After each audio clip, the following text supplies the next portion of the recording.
Hello student, আজ আমরা কথা বলবো অ্যারে সম্পর্কে। প্রথম কথা হচ্ছে, আগেই বলে রাখি যে শুধু অ্যারেকে জানা সাফিসিয়েন্ট নয়।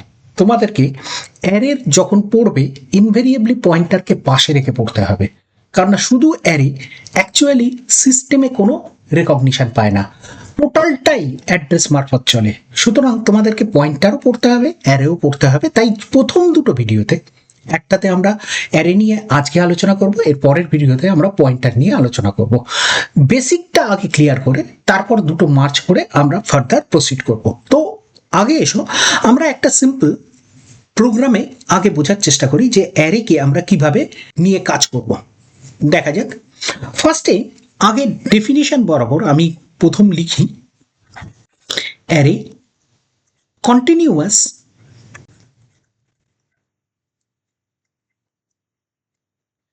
memory location, obviously locations of same size and same data type.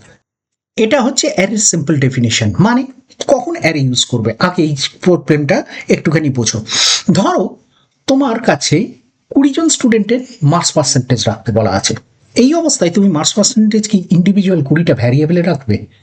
না, 20টা ভ্যারিয়েবলে রাখবো না। তার বদলে করবো কি, একটা অ্যারে অফ 20 রুমস নেব, যার ভেতরে ইন্ডিভিজুয়াল মার্কসগুলোকে আমরা স্টোর করব। তারপর তাকে নিয়ে ম্যানিপুলেশনের জন্য যা করার কথা সেগুলো করতে হবে। তাহলে প্রথম কথা, একটা অ্যারেকে ডিক্লেয়ার করা যায় কিভাবে। আমরা এটার পাশাপাশি একটা এক্সাম্পলে এসে এসে দেখব যে অ্যারেকে নিয়ে কাজ করতে গেলে কি করতে হবে। না, প্রথম একটা ফাইল ওপেন করি, 01 নাম দিলাম, কারণ অ্যারেতে আরো প্রোগ্রাম আছে। ঠিক আছে, আমরা প্রথমে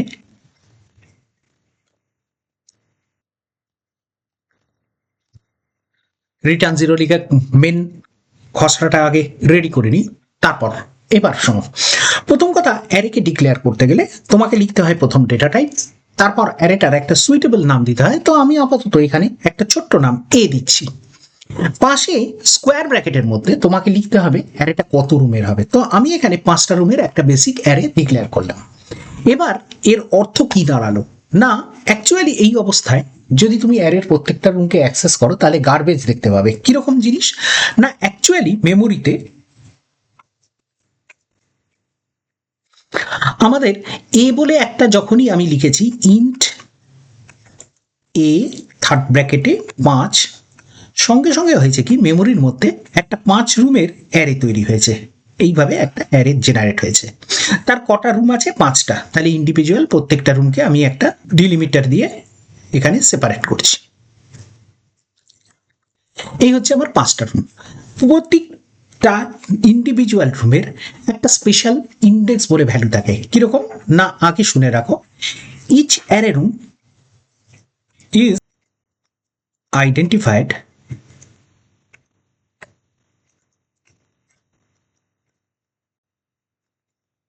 by an integer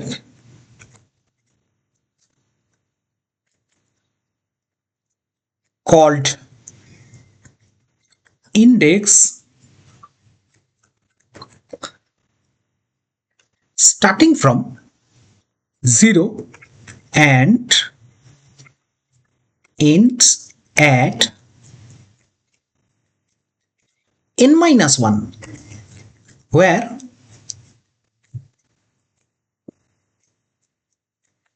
n is the number of rooms. ভালো করে দেখো, এই যে উপরে অ্যারেটা আছে, এই অ্যারেটার প্রত্যেকটা রুম 0, 1, 2, 3, 4, দ্যাট মিনস 0 থেকে স্টার্ট হয়ে 1, 2, 3 করে করে আমার এখানে n মানে নাম্বার অফ রুমস, সেটা 5। সুতরাং 5 - 1 দ্যাট ইজ 4 পর্যন্ত রুমের ইন্ডেক্স রয়েছে।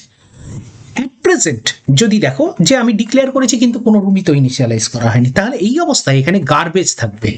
নন ইনিশিয়ালাইজড অ্যারের মধ্যে গার্বেজ থাকে।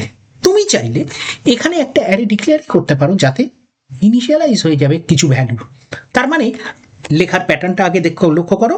আমি লিখবো ইন্ট এ থার্ড ব্র্যাকেটে 5 ইকুয়াল টু কার্লি ব্রেসেসের মধ্যে লিখলাম 10, 20, 30, 40 আর 50। তার মানে এই যে ডান দিকের অংশটা একে বলা হয় অ্যারে লিটারাল।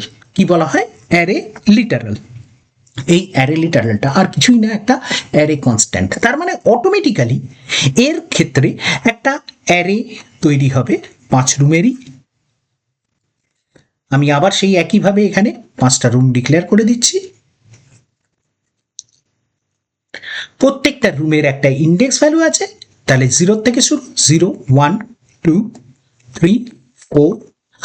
অটোমেটিক্যালি যে ইন্ডিভিজুয়াল ভ্যালুগুলো দিয়েছো 10, 20, 30, 40 আর 50, সেগুলো এই পার্টিকুলার অ্যারেটার মধ্যে রুম ওয়াইজ অ্যালোকেট করে নেব। এবার তার সঙ্গে বলি, প্রত্যেকটা ইন্ডিভিজুয়াল অ্যারে রুমকে অ্যাক্সেস করতে গেলে একটা অ্যারে সাবস্ক্রিপ্ট অপারেটর ইউজ করতে হয়। কিরকম না, আমরা যখন ধরো কোনো কারণে যদি এই 2 নম্বর রুমটাকে অ্যাক্সেস করতে চাই, তাহলে লিখবো এ স্কোয়ার ব্র্যাকেটের মধ্যে 2। এই যে স্কোয়ার ব্র্যাকেটটা দেখছো, এটাকে একটা পার্টিকুলার অপারেটর, এটাকে অ্যারে সাবস্ক্রিপ্ট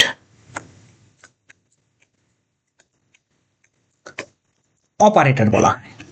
এর কাজ হচ্ছে পার্টিকুলার এই যে ভ্যালুটা দেখতে পাচ্ছ, এটা হচ্ছে ইন্ডেক্স ভ্যালু। 2 নম্বর ইন্ডেক্স থেকে অ্যারে রুমের কন্টেন্টটাকে রিড করে আনা। তার মানে এখান থেকে আমরা অ্যাকচুয়ালি পয়েন্ট করতে চাইছি 30-কে। নেক্সট আর একটা কথা বলে রাখি, এই রুমের প্রত্যেকটার একটা করে অ্যাড্রেস আছে। কিরকম না, ফার্স্ট অ্যাড্রেসটা যদি আমি 100 ধরি, এক্ষেত্রে আমি বলে রাখি যে অ্যাড্রেস বলতে কিন্তু অ্যাকচুয়ালি এখানে এত ছোট সংখ্যা নয়, হেক্সাডেসিমালে বেশ বড় সংখ্যা, কিন্তু বোঝার সুবিধার জন্য আমি ইন্টিজারে 100, 104 এরকম ভাবে নেব। কারণ না, এখানে প্রত্যেকটা রুমের সাইজ ইন্টিজার 4 বাইটের হলে 4 4 করে ইনক্রিমেন্ট হবে। তাহলে 100, 104, 108, 112, 116। আবার মনে করিয়ে দিই, অ্যাড্রেস কিন্তু এত সহজে একটা ছোট্ট ইন্টিজার নাম্বার দিয়ে রিপ্রেজেন্টেড হয় না। আমরা বোঝার সুবিধার জন্য প্রত্যেকটা রুমের সাইজ এখানে 4 বাইট করে। সুতরাং ফার্স্ট অ্যাড্রেসটা স্টার্ট হয়েছে 100 থেকে, নেক্সট অ্যাড্রেসটা স্টার্ট হবে 104 থেকে, কারণ এখানে 4টে বাইট আছে। সেই কারণেই প্রশ্নটা উঠছে যে কোথা থেকে স্টার্ট হবে, আর স্টার্টিং বাইটের অ্যাড্রেসটাই গোটা ভ্যারিয়েবলটার অ্যাড্রেস। এই অ্যাড্রেসটা আমরা এখানে পাবো কি করে? এই অ্যাড্রেসটা পেতে গেলে আমাদের ইউজ করতে হবে $A2। তার মানে 2 যদি বলি, তাহলে 2 নম্বর রুমের যেটা অ্যাড্রেস, দ্যাট মিনস 108 বোঝাবে। অবশ্যই এটা ইন্টিজার অ্যাড্রেস, সুতরাং লিখবো কিভাবে? Int asterisk. অ্যাড্রেসকে রিপ্রেজেন্ট করতে গেলে বলতে হয় পয়েন্টার টু ইন্টিজার। তার মানে ইন্ট অ্যাস্টারিক্স দিয়ে আমরা পেলাম 108। আর এখানে যদি এই ভ্যালুটা আমরা দেখতে চাই, তাহলে এটা হচ্ছে ইন্ডিভিজুয়াল একটা রুমের ভ্যালু, দ্যাট ইজ 20। তাহলে এই কাজগুলো আমরা একবার প্র্যাকটিক্যালি করে দেখি। আমরা 5 রুমের যে অ্যারেটা নিয়েছিলাম, আমরা বাইরের থেকে প্রথমে ইনপুট নিচ্ছি না, আমরা একটা পার্টিকুলার এখানে অ্যারে লিটারাল দিয়ে 10, 20, 30, 40 আর 50 অ্যাসাইন করে দিচ্ছি। নেক্সট একটা রুমগুলোকে অ্যাক্সেস করার জন্য একটা ফর লুপ চালাবো। এবার আমরা যে ফর লুপটা চালাতে চলেছি, তাতে আমরা ইন্ডিভিজুয়াল প্রত্যেকটা রুমকে আই বলে ইটারেটারের মাধ্যমে ইন্ডেক্সের থ্রু দিয়ে প্রিন্ট করাবো। কিরকম না, ইন্ট আই এখানে ইজ ইকুয়াল টু 0, কারণ না ইন্ডেক্স শুরু হয় 0 থেকে। লেস আমরা চালাবো কত দূর, লেস দেন 5 পর্যন্ত, যেহেতু এখানে অ্যারে রুমের সংখ্যা হচ্ছে 5। নেক্সট হচ্ছে আমরা প্রত্যেকবার কি করব, আই প্লাস প্লাস করতে যাব। এবার দেখো তো, এখানে আমরা ঢুকে লুপের মধ্যে অ্যারের ইন্ডিভিজুয়াল রুমগুলোর কন্টেন্ট প্রিন্ট করি। তার উপরে আগে একটা মেসেজ দিয়ে দিই, প্রিন্টএফ সিম্পল লিউনাইল ক্যারেক্টার অ্যারে কন্টেন্টস বলে কোলন দিয়ে রাখলাম। আমরা এখানে প্রত্যেকটা ইন্ডিভিজুয়াল কম্পোনেন্টকে প্রিন্ট করার জন্য কি করব না, আবার সেই একটা প্রিন্টএফ ইউজ করব। প্রিন্টএফ সিম্পল লিখবো একটা ট্যাব ডিস্টেন্সে ইন্ডিভিজুয়াল এলিমেন্টগুলোকে প্রিন্ট করার জন্য %d। ঠিক আছে, কারণ ইন্টিজার টাইপেরই ভ্যালু আছে। আর %d তে প্রিন্ট করব কি, এ অ্যারের ith রুমের কন্টেন্ট। তার মানে আই যখন 0, তখন A0 কন্টেন্ট প্রিন্ট হবে। আই যখন 1 তখন A1 এর কন্টেন্ট প্রিন্ট হবে। আগে একবার চালিয়ে দেখিয়ে নিই, তারপর আমরা এটা নিয়ে আরেকবার আলোচনা করব। দেখা যাক, আমরা সিম্পল এখানে array 01, that means GCC compiler দিয়ে কম্পাইল করার সময় অ্যারে 01 কম্পাইল হয়ে যাক।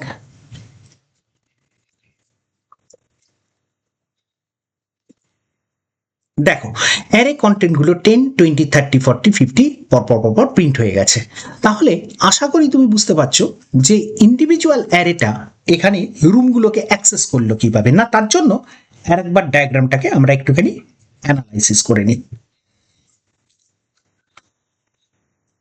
আমরা এখানে যে অ্যারেটা ডিক্লেয়ার করেছি তার জন্য আমার টোটাল কটা রুম আছে? 5টা রুম। তাহলে প্রত্যেকটা রুমকে আমরা এখানে ইন্ডিভিজুয়ালি শুরুতেই ইনিশিয়ালাইজ করে দিয়েছি 10, 20, 30, 40 দিয়ে।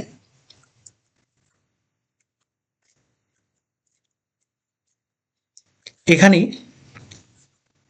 ফার্স্ট রুমে 10, তারপরে 20, তারপর 30, তারপর 40 আর লাস্ট রুমে 50। ইন্ডেক্সগুলো কি? 0, 1, 2, 3, 4। নাম কি? এই।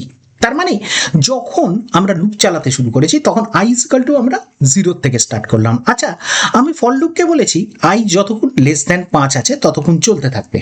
তাহলে এই অবস্থায় আই যদি 0 হয় তাহলে 0 লেস দ্যান 5 কন্ডিশন স্যাটিসফাইড। ভেতরে ঢুকে কি করব? না, ভেতরে ঢুকে প্রিন্ট করলাম অ্যারের ফার্স্ট রুমের content, that means A0 content. তাহলে A0 কন্টেন্ট কত? না 10। তার জন্য প্রথমবার 10 প্রিন্ট হয়েছে। Next time I plus plus করলে কত আসবে? 1। তাহলে 1 লেস দ্যান 5 কন্ডিশন আবার স্যাটিসফাইড। ভেতরে ঢুকে A1 এর কন্টেন্ট, মানে অ্যারেতে যদি সাবস্ক্রিপ্ট অপারেটরের ভেতরে আমরা ইন্ডিভিজুয়াল ইন্ডেক্সগুলো দিই তাহলে সেই রুমের কন্টেন্টগুলোকে আমরা অ্যাক্সেস করতে পারি। তাহলে 20, তার মানে এখানে আপাতত 20 প্রিন্ট করবে। নেক্সট আই প্লাস প্লাস করলে 2 আসলো, 2 less than 5 condition satisfied. A2 এর কন্টেন্ট প্রিন্ট করলো, সেটা হচ্ছে 30, প্লাস প্লাস হয়ে 3, 3 লেস দ্যান 5 কন্ডিশন স্যাটিসফাইড। ভেতরে ঢুকে A3 এর কন্টেন্ট প্রিন্ট করলো, যেটা হলো 40। তারপর পরপর প্রিন্ট হয়ে যাচ্ছে, প্লাস প্লাস হয়ে 4-এ ঢুকবে, লাস্ট বার 4 লেস দ্যান 5 কন্ডিশন স্যাটিসফাইড। তাহলে A4 এর কন্টেন্ট 50 প্রিন্ট করবে, যেটা এখানে দেখতে পাচ্ছ 50 বলে প্রিন্ট হয়েছে। অটোমেটিক্যালি এরপরে যখন 5 হয়ে যাবে তখন 5 লেস দ্যান 5 আর কন্ডিশন স্যাটিসফাই করবে না, লুপ থেকে বেরিয়ে আসবে আর কন্টেন্ট প্রিন্ট হবে না। তাহলে এটা ছিল একটা সিম্পল অ্যারের এক্সাম্পল। এবার প্রথম কথা বলি যে আমাদের এই অ্যারের এক্সাম্পলে আমাদের ফার্স্ট যে অ্যারের এক্সাম্পল তোমরা দেখতে পাচ্ছ এটা বেসিক একদম লেভেল। তো আজকে আমরা এটার পর একটা অ্যারে নিয়ে নেক্সট চর্চাতে আমরা কি করছি না, অ্যারেটার ইন্ডিভিজুয়াল এখানে কোনো ভ্যালু অ্যালোকেট করব না, তার বদলে কি করব, আমরা ইউজারের কাছ থেকে ইনপুট নেব। চলো এখানে ডিক্লেয়ার করি। অ্যারেটা 5 রুমের ডিক্লেয়ার করলাম। প্রথম কথা, আমরা এখানে 5টা রুমের ইন্ডিভিজুয়াল ভ্যালু নেবার জন্য ফর লুপ ঘোরাবো, যেখানে অ্যারে কন্টেন্টগুলো প্রথমে তোমায় দিতে হবে, তারপর সেগুলোকে প্রিন্ট করে দেখাবো। তাহলে চলো এটাকেই আর একবার কন্ট্রোল সি মেরে নিচে কপি করে রাখি। এখানে প্রথমটাতে লিখি give 5 integers for the array।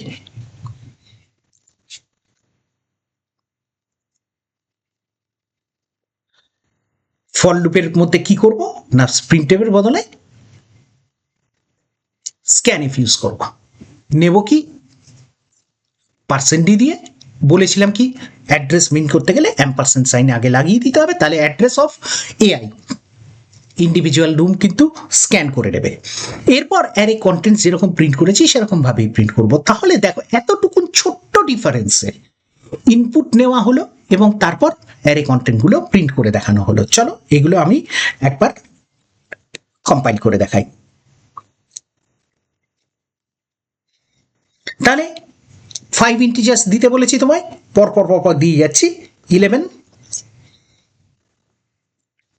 12, 13, 14 R 15। Enter মারছি। আচ্ছা, কেউ যদি এর থেকে বেশি দিয়ে দিত, মনে রাখো এখানে অ্যারের লেন্থের রেস্ট্রিকশন বলে কিছু হয় না। সিতে এই একটা প্রবলেম রয়েছে, পার্টিকুলারলি লেন্থের কোনো সম্বন্ধে ওর কাছে ইনফরমেশন থাকে না, শুধু ও ফার্স্ট রুম যেটা অ্যারের তার অ্যাড্রেস ছাড়া আর কিচ্ছু জানে না। সুতরাং তুমি যদি ওভার রাইট করে বেরিয়ে যাও সেটা তোমার রেসপন্সিবিলিটি, তুমি কিন্তু তার মানে অন্য তোমার জন্য অ্যালোকেট না করা মেমোরিতে গিয়ে ওভার রাইট করে আসছো। সুতরাং এখানে সঠিক ভ্যালুই দিতে হবে। যাই হোক, আমি 11 থেকে 15 পর্যন্ত ভ্যালু দিয়েছি, ইন্ডিভিজুয়াল দেখো 11 থেকে 15 প্রিন্ট হয়ে গেল। তাহলে এই ছিল আমাদের অ্যারের একটা বেসিক প্রোগ্রাম। প্রথম অ্যারের বেসিক প্রোগ্রামটা দেখানোর পর পরের ভিডিওতে আসছি পয়েন্টারের বেসিকটা নিয়ে। আগে এই দুটোকে কমপ্লিট করি, তারপর তাদের মধ্যে কিভাবে কম্বিনেশন করে চালানো যায় সেটা তোমাদের বুঝিয়ে রাখবো। এর মাঝখানে একটা কথা বলে রাখি, অ্যারে এবং পয়েন্টার আস্তে আস্তে কিন্তু জটিলতার সৃষ্টি করবে। যদি তোমাদের কোনো প্রশ্ন থাকে তাহলে ইনভেরিয়েবলি কমেন্টে জানাও, সেটার আমরা যথাসাধ্য চেষ্টা করব তোমাদেরকে ক্ল্যারিফাই করে দিতে। আর যদি ভিডিওটা ভালো লেগে থাকে তাহলে সাবস্ক্রাইব করো, আমাদের নতুন নতুন প্রোগ্রামে তোমরা নিশ্চয়ই এসে জয়েন করো। চলো, বাই।